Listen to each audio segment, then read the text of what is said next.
Hello and welcome to the Animation Triad, your passport to the many worlds of animation. I'm your host, Stuart, and it is my pleasure, nay, my honor, to act as your guide to the world of animated films. With me, as usual, are my co-hosts. Hello, my name is William, and I will be your host to all things Western animated. Ahoy, ahoy! I'm Alex. I'll be your guide to all things anime and Far Eastern. Together, we are the Animation Triad, and we will strive to introduce you to interesting animated films and series that, hopefully, you're unfamiliar with. Heck, even if you are familiar with them, maybe we can show them to you in something of a new light. How this works will happen thusly. Each of us will take a turn a podcast to introduce to you an animated special of our own specialty. And we will also have special segments, guest hosts, animated news, upcoming films, and other goodies to come. So, without further ado, let the show begin. Spooky, scary skeletons, sending shivers down your spine. Just your spine, really. We don't want any other part shivering too much. It distracts from the listening. Yeah, exactly. If shivering persists more than 4 to 6 hours, be sure to call your psychiatrist and have them recommend some mood elevators. If Lay off shivering the crack. If shivering should consist within other parts of your bones, such as femur, please consult your doctor immediately. You may have a life-threatening disease. Mm-hmm. The more you know. Yes, and They can't see the hand gestures. it adds to the whole thing. It does. Universally It does implied, add to- Everyone universally knows that implied. when you hear that phrase, there's automatically a rainbow and just...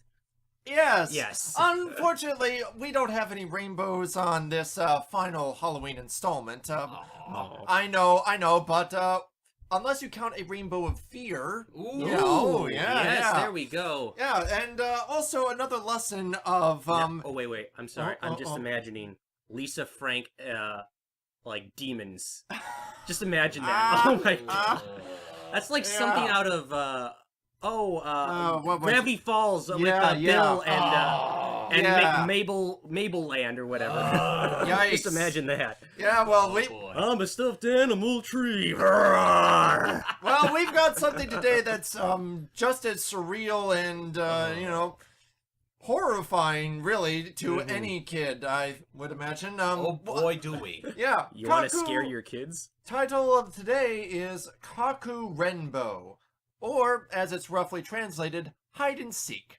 So, if you guys enjoyed playing this with your friends and other, schoolmate chums, yeah, prepare to have a little bit of a PTSD moment sometimes. Just a heads up. So, basic premise. 7 kids. They're all gathered in a, old part of Tokyo. Run down, pretty dilapidated, and thanks to the art direction, it looks impossibly big, but then again, it's probably from the perspective of the kids, where everything is big. Yeah. So, they're all gathered, wearing fox masks, to play a special game of Otokoyo, which, I'll talk more about that later, but it's roughly a Japanese equivalent of hide and seek. Only, well, they're there to play the game because they heard that demons live in that part of the city. As you want to, kids just like, what's this? Bad part of town I'm not supposed to go to? Let's go play games there. Mom Yeah. said no, which means yes. Yeah, the Scooby-Doo gang. All right, let's split up and look for kids or demons. Demon kids, sometimes. I don't know. Yeah, Yeah, it's Hollywood logic, but let's just say this is a short little film at, 25 minutes, Pretty short. Oh yeah, oh, it's yeah. it's just, in all honesty, it seems like a pilot almost. Kind of, yeah. Kind of, Yeah, it really does.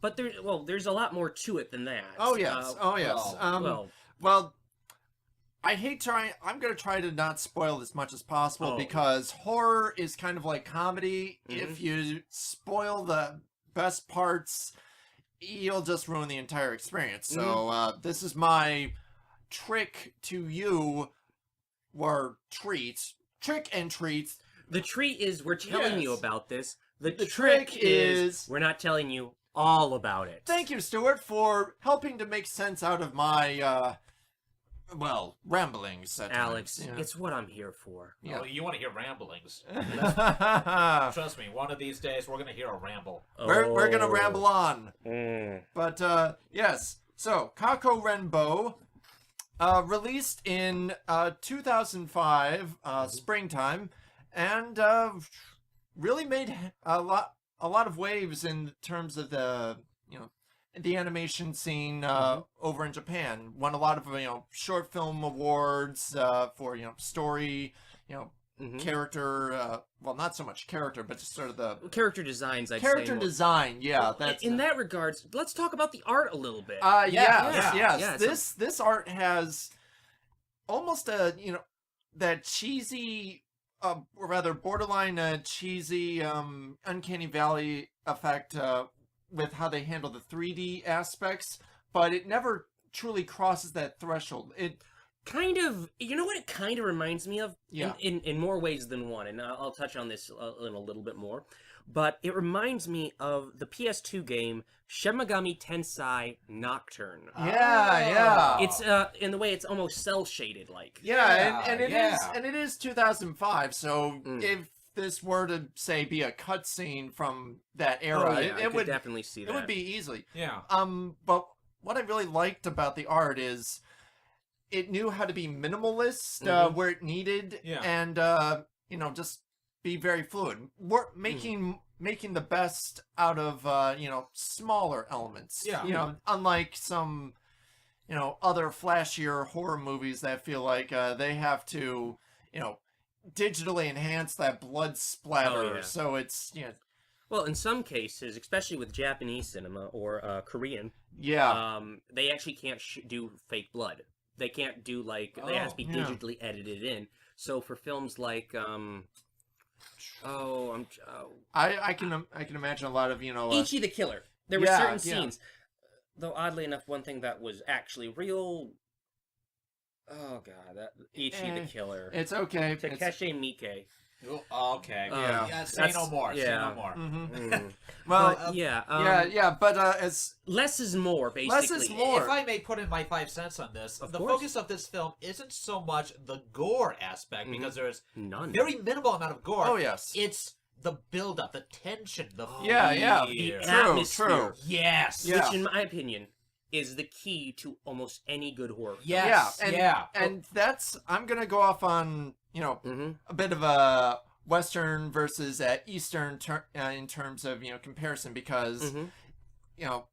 American cinema, they kind of idolized mid to late 80s in what Like was slasher. what was considered the gold standard in terms of horror. But Mhm. I feel like Jason Voorhees, Freddy Krueger, Yeah. they were just kind of like Mhm. bloody lightning in a gore-filled bottle for Mhm. their time, and Yeah. unfortunately other media started to take note of that and just kind of ran with it, usually for worse.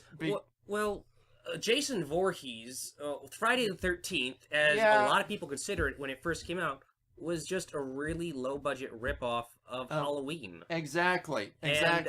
In my opinion, I know a lot of people love the Friday the 13th series. I never really got into it. I never got into the whole slasher aspect, because Yeah. I mean, Yeah. when you've seen one dumb, pardon the potentially sexist comment, but once you've seen one dumb blonde get eviscerated before the sex commences, Yeah. you kind of Usually seen them midway. all. Yeah. Yeah. But But that, Basically, if you've seen one slasher film, you've pretty much seen them all. well, They with follow some a- instances, They- with some For exceptions. the general slasher film, they follow a very specific formula, which is basically you got a group of people, Mhm. Usually idiots. usually idiots, Yeah. of varying social stature. Mhm. Uh-huh. You put them in an isolated location, which happens to have a madman, malevolent spirit, zombie, etc., etc.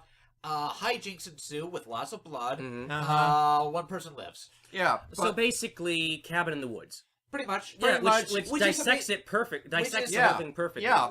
Basically, an analysis of that whole thing as, I want to say, kind of a deconstruction. Oh Yeah, and in that regard, I find Kakurenbo and a lot of other Japanese takes on horror to be not so much a deconstruction, but sort of an analysis of what fear really is. Yeah. It is that sense that you are being confronted not only with the unknown, but you are being confronted with something that you are powerless to stop. And that you don't understand. Well, exactly. I mean, the premise of the premise of Kakurenbo is the 7 kids wearing fox masks as per the requirement for this game. Yeah. They're going to a supposedly demon-controlled area of rundown Tokyo. Because that's what stupid kids do. But and spoiler alert, not really spoiler, but there are demons, and Ruh-roh, Shaggy. yeah, and Old Man Henderson isn't under the mask this time, kids. Jinkies. Yeah. Yeah, and the names are, well, let's just say they're not the most inviting of names. You've got Oh, wait. Oh no, you've got. I guess What have you so. got, Stuart? Let's put it this way. They're not exactly called Rumpelstiltskin. Anything. They're not like the Western names where it's like doesn't imply anything. It's just a name. These will. Everything is in the name. Oh yeah. For these demons. Yeah. It's all if there. it's Japanese and it's involving demons, it's pretty much all there in the name. Surprisingly, a complete lack of tentacles. Oh, Thankfully. Not hentai. It's not hentai. I know. Not hentai. It's hoarder. But Horror. Horror. Yes. You said hoarder. But I like to flip the R's. yeah, Oh, but hoarder. the demons you have. Oh, let's see. Liver Taker already off to a Great start right yeah. there. Yeah, then we go to Oil Taker, Mhm. Blood Taker, literally Child Taker, and a 5th as unmentioned demon, which again, horror. I won't spoil it, but you'll figure it out pretty Fairly quickly. obvious. Yeah. I mean, that's the one fault I have with this film is the big twist. You really see coming almost a mile away. Yeah. They foreshadow it at the very They beginning. do. They foreshadow it well, but I think it could have been a little less obvious, maybe. Yeah. Yeah.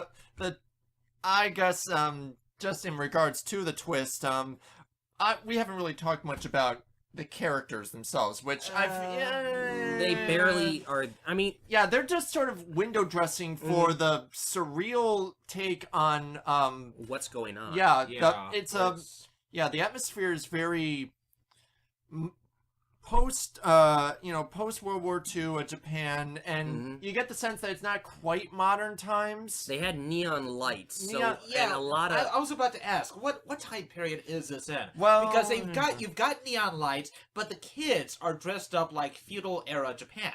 Yeah, it's and with borderline kabuki masks. Yeah. so, Those are actually. There's a special name for those masks. Actually. Yeah. Oh, what is it? What's Yeah. the Japanese word for fox? kitsune. Kitsune masks. Yeah, Basically, kitsune. Yeah, Um, I would like to say that it's probably relating to the director's intention with how they and the message of the film, which is they kind of looked at the modern trends of Tokyo and other major industrial areas of Japan and saw that it was these areas, they seem to be losing a lot of the natural aesthetic.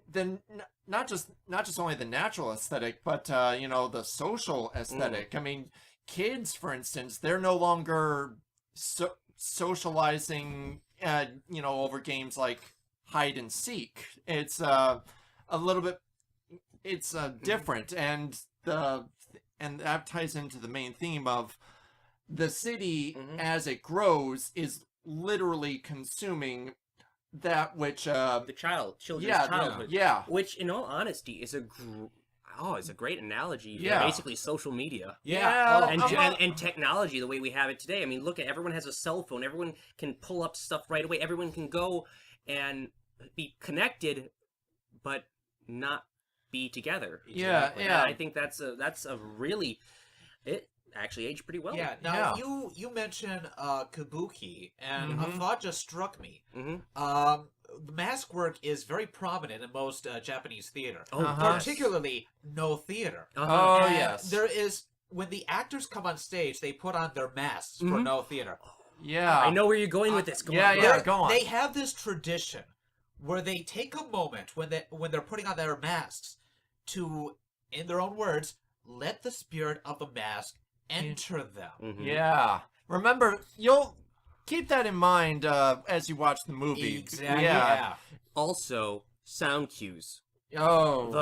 The wood blocks. Yeah. Oh, That's yeah. another one. That's a big thing. The lighting as well. The lighting. Oh, the lighting. Also, another big thing, which is sometimes apparent in some of the demons, puppetry. Oh, That's right. yeah. That's shadow right. puppets and another aspect of the demons that really I thought was great.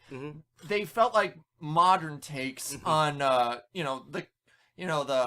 kabuki and a lot of the Japanese puppetry, which is phenomenal if you ever have a chance to or the privilege.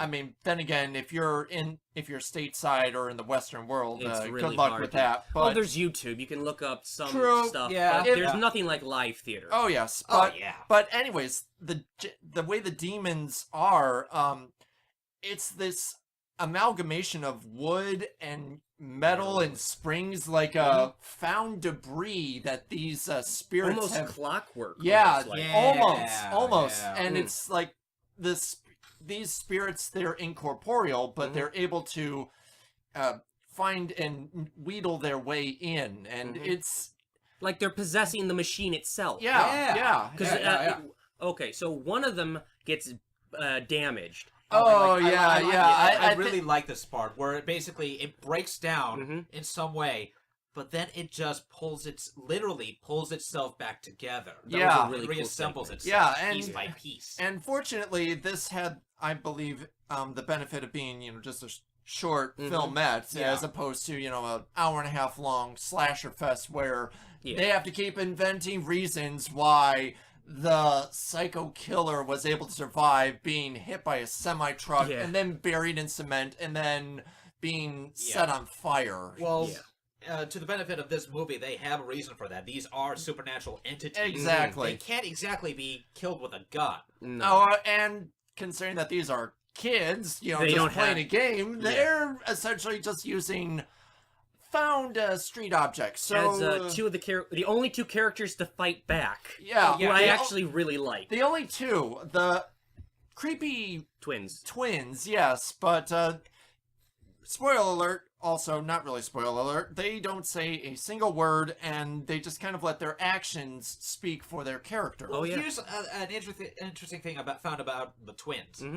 Everyone else has a mask, but you can see their eyes. It's a white eye, basically a general human eye, white pupil, iris.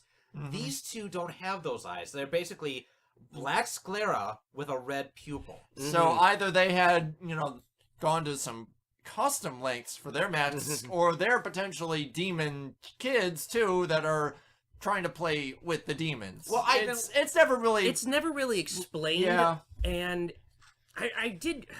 Let me see. And if you notice their masks, it's basically one half is like a dark gray, the other half is white. Yeah. And it's basically like, are these what are they? Are they like gods or something? Yeah, Are they like it's tricksters, kind of spirits? like it's very interesting to see what I mean. There's a lot you can read into this. yeah. And they purposely leave it vague. Yeah, I mean, it's a kid. It's a dark, It's a grown-up dark take tale. on a kid's game. So, and kids are wont to let their imaginations run wild. Speaking of which, the game of hide and seek that they are playing is Otokoyo, which somewhat literal translation is, according to the Japanese, manhunt. Whoa. Yeah. Oh. Oh. Yeah. Okay. So, Cast in a new light. This is. Very much so, yeah. so I just found when I looked that up and I found that I was like, huh, and you go back and you look at the other games you used to play together as kids, you know, Ring Around the Rosie, or yeah, exactly. Ashes, we all fall down. Yeah, and it's like, oh man, either we just have sick imaginations innately, or our parents have been ingraining us from a very young age to, you know, start accepting these darker aspects of life, possibly. Well, you look at a lot of quote-unquote children's stories. I mean, the grim fairy tales. Oh, yeah. Yeah. I want to talk about some really sick stuff. Look at the actual Cinderella story. Or or Little Mermaid, Hunchback of Notre Dame. Spoiler alert. No happy endings there. Yeah. France and Germany and a lot of the outlying nations in the 17th and 18th centuries had very children's stories. Well, a lot of them just are to impart a message of, don't go in the woods or you're gonna get eaten. Yeah. Don't mess with stranger or you could die. Listen, the witch makes a good deal. Don't take it, you idiot. Pretty much. Or in this case, if you want to play hide and seek with your friends, that's okay. But if you hear that there are literally demons where you're trying to play, you might not be the brightest bulbs in the Christmas tree. They might be, though. Well, that's low. That's low, man. When you watch it, you will understand. But you will also cringe. Yeah, it's oh, suffer all the little children. Yeah, but that's another aspect that I found an interesting artistic choice. The masks that all the kids wear, full facial. You never see a single lip movement or other facial feature other than just the mask. And the eyes. Yeah, the only thing you see that is not mask on these kids is their eyes. Which is very expressive. Oh yeah. The window to the soul is through the eyes. Yeah, they've got to be, because they have to rely on body body language and their eyes, because you can't see their face. Yeah. And vocal performance. Exactly. Yeah, which to me, I watched this in both English and Japanese. I found that the English version, I mean, there wasn't really much there in terms of dialogue to begin with, so it didn't detract too much. But if you do have the opportunity to watch it in the original Japanese, I would say do so. Yeah. I mean, it goes slow enough that for those of you that aren't used to reading the subtitles, it's easy to keep up. But the Japanese performance, particularly for the main cast with Hikora and Sorincha, it really does kind of send that little uncanny valley twinge of fear down your spine. Well, that's what's needed for a horror story. Yeah, when you have a good horror story. But I will say this, there is one performance in it, in the English version, which is a little distracting. What's that? Just mainly because you know who the actor is. Oh, yeah. And that would be... Yaimo. Yaimo. Played by Dan Green. Really? Yes. Knuckles? Yes. Wait, Dan Green. Oh, yeah, that one was Dan Green. I was actually talking more about... Yu-Gi-Oh! No. Oh, wait, was it? No? No, Dan Green was in Yu-Gi-Oh! He was the voice of Yeah. No, I was actually talking more about Vince McNog... I always butcher his last... Vince McVaughn? No. Right, Ed from Full Metal Alchemist. Oh, Vince Vaughn. It's Vince... It starts with an M, or... Veronica Taylor. Sorry, Vince, we're butchering your name here. Sorry about that. Yeah, sorry. Let me see if I can find him in here. He might have actually been. He might have done this under a different name. To Wikipedia. Oh yes. So while we attempt to find this vital information, hashtag not so vital. Let's also talk about another aspect of the Japanese mythology that really plays in with this movie. The mythological aspect of being spirited away. Yeah. So literally, when a child would go missing in pre-modern Japan, everyone would say, oh, the child is being spirited away by these otherworldly forces. So, and ironic and interestingly enough, a lot of these disappearances were children, and they would oftentimes appear at on the doorstep of shrines afterwards, and they would keep on saying that they had these experiences with these otherworldly and sometimes demonic entities. So this is an example of that's kind of taken to a slightly modern take. Very much so. Yeah. Yes. Kind of similar to Spirited Away, only with a much more darker and Spirited Away is pretty and dark vindictive. too. Well, unless it's as dark as Hayao Miyazaki's gonna go with. Miyazaki, I feel, could go a lot darker. Nausicaa, Valley of the Wind. I've seen that one. You have it? Oh, that's a great one. Yeah. I gotta admit, one of my personal favorites, and this was, I think, the second film, Studio Ghibli film I ever saw was Princess Mononoke. That was the second one I ever saw. Saw that one. Yeah. That's a good one. But anyways, Oh, by the way, I was mistaken. The voice actor for Ed from Full Metal Alchemist is not in this movie. Just somebody who sounds almost damn near like him. Let's go over the cast list, shall we? Yeah, so why not? I've got for Hikora, Michael Saturniclass. If you don't know who that is Dean Venture from the Venture Brothers. what? Oh my god. Oh man, I knew it wasn't what I've heard of because I met him at Yomagon. Oh, Wow. really? Oh, Yeah, nice. Nice guy. If you also watch the 2003 Teenage Mutant Ninja Turtles series, he's Leonardo. Wow. Yeah. Oh, And for Sorincha and Suku, we have Veronica Taylor, who also plays April O'Neil in Teenage Mutant Ninja Turtles, but is also Ash Ketchum. Oh my god. Oh wow. Wait, which one are we talking? Like Original Ash Ketchum. the original. Wow. Yeah. Veronica, I will. If you're listening to this on the off chance, I'll just say, 10-year-old me loved your performance as Ash Ketchum. He has since grown up to appreciate other trainers. Trainer Red, most likely. And for Yaimo, Dan Green. Yeah, Denny Green. Noshiga, Mm-hmm. the big fat guy. Yeah. Yeah. Sean Schemmel. Goku. Oh, what? Yeah. Surprise. Yeah. Which dub? Man, Yeah. we've I got wonder.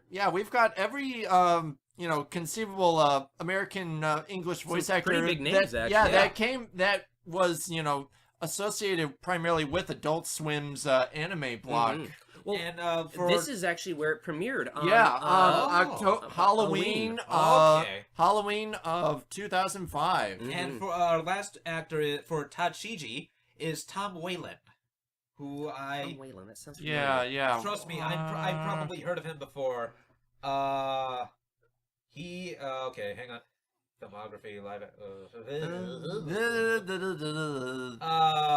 Animal. He was a Storm Shadow in G.I. Joe Sigma 6. I remember Yeah.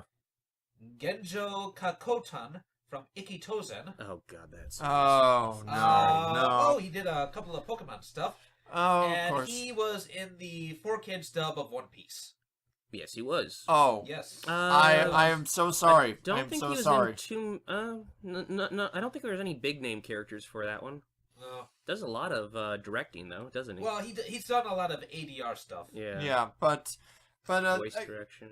really, that's Oh, he ADR'd Kakurenbo. How about that? Hey, double duty. Yeah, Oh. but really, I mean, that's really a Kakurenbo. It's nice and short to the point, and it doesn't overstay its welcome. No, like not at a Just lot. like this podcast episode. Yeah, I know. Short, We're sweet, and to the point. sweet, Yeah. very Oh. sweet to the point. There is another thing I want to bring up. Yeah. I actually own this DVD. Yo. Yeah, and I this is- appreciate it for providing it. No problem. It's one of my favorite shorts, I gotta admit. I discovered this when I was in high school, a little bit before it was released, because I had a habit. I liked a certain artist online whose name I don't remember. This was years ago. I used to religiously research their art and stuff. It was just some random Japanese artist I found online. Yeah. And they did some amazing cell-shaded work. Oh, okay. Yeah. And what they specialized in was these short little animations of reimagining of how mechanical things worked. Yeah. So taking a simple design and making it complex. Kind of like the demons. The demon, Yeah. yes. Yeah. And through that person's art, Yeah. I stumbled upon a preview for this in Japanese. And I was having a hard time finding because I wasn't really well versed in like as research as I am now. Yeah. Well, hey, it was high school in the early 2000s, and anime was still this. Oh, you mean like Pokemon? Pretty much, yeah. Yeah. So I remember when it aired on I heard about it airing on Adult Swim, and I was like, oh my god, I gotta watch this. Yeah. And I remember staying up late because it was on like around midnight or so. Well, that's Adult Swim for you. Yeah. Swim, Yeah. And I remember having all the lights off in the house. My parents had gone out. They were at the movies or something, and I'm sitting there. I have the back window. I have a window behind me, and I have it open. And I have all the lights off, and I'm just sitting there, and you're in the zone. I'm in the zone, and you got this cool breeze coming through. Oh, and then like and then you hear the music. Yeah. And I can't even call it music with the opening. It's an electric hum. Did you catch that? Yeah. Okay. Now, a few years ago, I finally got around to watching Serial Experiment Lane. Oh, yikes. I love that series. Yeah. That is a great cyberpunk, would you say? Somewhat, to an extent. But a thing I like about that is the constant electrical hum that goes throughout the entire series. It's a little detailed. Oh, it really drives home the point. Yeah. Another thing that Serial Experiment Lane did very well, which I'm not sure a lot of people pick up on sometimes, was the use of shadows. Ooh, yeah, okay. That's another aspect. I mean, a lot of the color in this, while it does have, varying details of shades of color, it's not flat like a lot of modern it's got OVAs. like a neon glow to it, which plays a big part into the story. The idea of lights. The children are led to the demon city by following the glow of the lights as they get brighter. Yeah, specifically, they follow neon signs that have a Japanese character that represents Otokoyo. Yeah. Yo. And the lights are all lit up, and that's how they find the meeting place where the game takes place. Yeah. Yes. And it is I'll say this, that is primarily the focus of the background, because the characters themselves, they do tend to be their color tone and palette does look a little bit flatter, but that just helps them stand out against the backdrop. The backdrops are phenomenal. Yeah. The buildings are just, as you said, they just tower over everything, and it's almost claustrophobic, but at the same time expansive. Yeah, it gives you an idea of depth. Yeah, I'd say a good visual comparison would be the first Matrix film. When definitely. Before it kind of went severely off the rails, there was just this sense of not only claustrophobia both in the Matrix and in the real world, but there was also that ever-present, background noise that kind of like those yellow fluorescent lights in a like kind of a rundown supermarket. Well, in that regards, another film then that it has some similarities to, mainly because Matrix kind of ripped off a lot of it, was Dark City. You ever see that one? No, I have not. Oh, it's really good. Basically, it's these creatures are manipulating this entire world, reshaping it every night and everything. And one person gets the wrong memories implanted in them. It's really good. I'll lend it to you. I have it over there. You'll like it. Hey, there you go. Another It's got recommendation. Riff Raff from what? Rocky Horror in it. Yeah, Riff Raff from Rocky Horror's in it. Now we gotta watch this. But really, that is Kakurenbo. If you have kids, or if you are thinking, what this might make for a good, children's Halloween, movie night, or just a short lol. Well, I wouldn't say it's that damaging. But Don't show it to little kids. Show it to like Preteens. preteens to middle teens. exactly, yeah, 8, 9 at the most, because That's the youngest Yeah. you want to go. is Yeah. nine. yeah, there's Yeah. here's another thing I have about horror and whatnot. Mm-hmm. Yes, there are instances where kids are able to, pick up on what they see, Mhm. but it's also a matter of, are they mentally ready? for Yeah. it. Yeah. Yeah. Are they mature enough to handle this? Yeah, Mhm. because if you show something, akin to like a Saw or, something else to the 5-year-olds, and having worked in a movie theater Mhm. and seeing parents Mm-hmm. dragging their kids along with them to see it for, Ugh.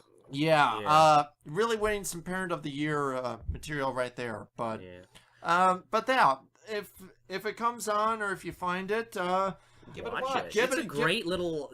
give it a In the watch. mood for Halloween. And it's 25 minutes. You're losing nothing. yeah, I Yeah. mean, you can even watch it with the commentary, back to Yeah. back, if you actually if you gain so some pretty choose cool to. insight. Or the for it. lights on if you're, a sissy. Yeah. Well, So, since this deals with a game of hide and seek, yes. I do have to share something with you guys. Oh boy. Okay. What do you got? A couple years back, my sister, my then fiance, who is now my wife, Yeah. Uh-huh.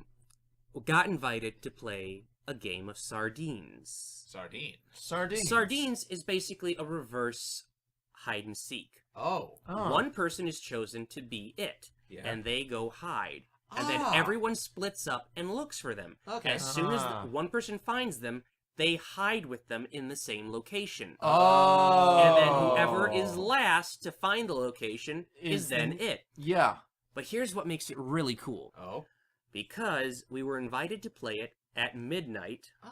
Oh. in an abandoned mansion Yeah. Haha. on the lakefront.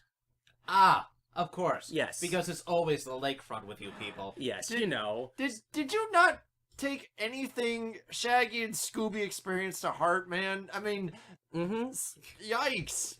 So, of course, we all show up there, and there's a couple bottles of wine passed around. Oh, well, of Of course, course of there is. course. Of course, there is. sobriety is overrated, folks. Uh-huh. You know, you just want to get a nice little buzz going when you play Oh, this. yeah, sure, a buzz. Yeah. Like the buzz you experience when you're killed.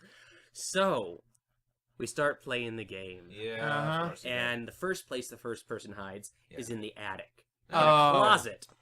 And I'm almost the last one to find them. Yeah. And this is like a really big mansion. This was a good 4 stories or so. Okay.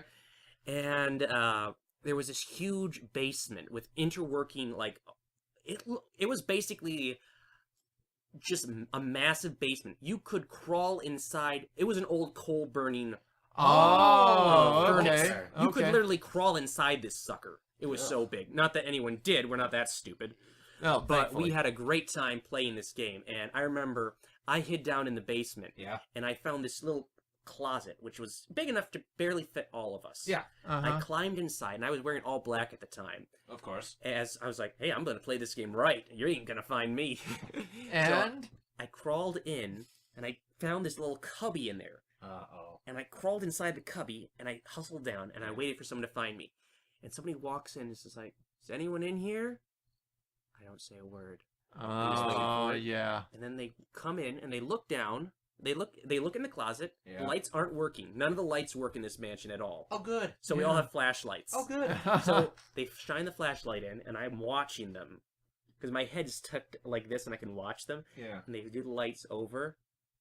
They go right past me, walk out, and go, wait a Oh, second, what the? Go back. Shine. classic horror Shine double it through. take. One more time. I'm still not moving. And they're staring like right around where I am. Yeah. Uh-huh. And I'm staring directly at them. Yeah. And Yeah. they're like, what is that? And And they then... go creep a little closer, like, and I go, Boom. hi! Hi! To her credit, she did not scream. She's Good. just like, I then got smacked with a flashlight. But Wow. it took them a while to find all of us. And by the time they got there, everyone was crammed into this closet. As soon as you opened the door, it was just like people. Yes, Man, I was expecting the part where you said that, and then she found the skeleton. It was like, no. There was one creepy one, though, that nobody could find this one girl. Everyone, we searched for almost a half hour. Ugh. And we couldn't find her. We were getting like, what the hell's going on? And then all of a sudden, we notice in this, had this huge window going up this stairwell. Yeah. And there was a huge, I'm blanking on the word. Descriptors. It's like curtains. It's like really big, thick curtains. Oh. And deep red velvet curtains. Okay. And we see shoes. Of course. Oh, so we open it up, and there's nobody there. Of course. She had put her shoes there. Because she is dastardly. Oh my god, that was just like, oh, that ain't cool. But that was cool. That is. And then we heard someone snickering. And we turn around, and there she is in the next window. Oh, for goodness. And I'm like, you bitch, you. Yeah. That. In regards to that, there aren't too many moments like that in Kakurenbo, but I feel like there is, just like those one or two magic moments of, the classic horror double take, or the realism. Or the whole, it's behind me, isn't it? Oh, yeah. There was like one really good scene with that. Oh, yeah. Yeah. Anything more than that, and it just, your movie just starts to lose a lot of steam if that's what you're relying on. You save the punches for when they're needed. Exactly. And this film does that. Yeah. And what it really does excel at is atmosphere, which, as we said, is key to a really good horror film. It builds up the punch, and it's not shy about saying, I'm going to hit you, and it's going to be, a real, sucker punch. How much you want it to depends on how much you want it. So, that's another thing I feel makes good horror. It has to make the audience want to be invested, other than, just there for the, the shock value of it all. Yeah. So, again, that's why I usually don't go for the slasher / Oh, yeah. Because you kind of know what you're getting with that. But with this... it's this... you're going to have one heck of a time. You're in for a pleasantly unpleasant surprise. Oh, yes. So, if you can, give Kakurenbo a look-see this Halloween. It won't take much of your time, and... Seriously, 25 minutes. It's so worth it. Yeah, just, if someone tells you about a game of hide-and-seek with demons, just be smarter than these kids. Just say no. Go trick-or-treating out in the dark. Go to Target, get like a fun-sized bag of Kit Kat bars, go home, eat it all, and think to yourself, I made the right choice. Yeah. You made the smart choice. But not the fun choice. The fun choice is that's going why he said out get there. the big fun bag size. Exactly. Oh, you got me there. So, yes, this has been our little Halloween extravaganza. Ooh, spooky, scary skeletons. Nice remix. Oh, thank you. So, I am Alex. I'm Stuart. And I'm Will. And we are the Animation Triad. Oh, and so, with our Halloween behind us, Mr. Stewart, next episode, if you would. Yes, our next episode. The world has ended. Oh no, Mad Max style? But life still goes on. Huzzah! From the ashes of humanity, arise a new race of mutants. Ooh. Born from cats, rats, and other animals. Ooh. This is the age of rock and rule. Yes. If you did not air guitar solo with us at that exact moment, shame on you. We are disappointed in you then. Very, very. Especially with an 80s classic. Oh, Yes. you cannot go wrong with this. Yes, folks, the 80s classic Rock and Rule. We are discussing it in detail, in volume, and hopefully with sample sound. So stay tuned, folks, for the next episode of Animation Triad, where we rock out. Rock out!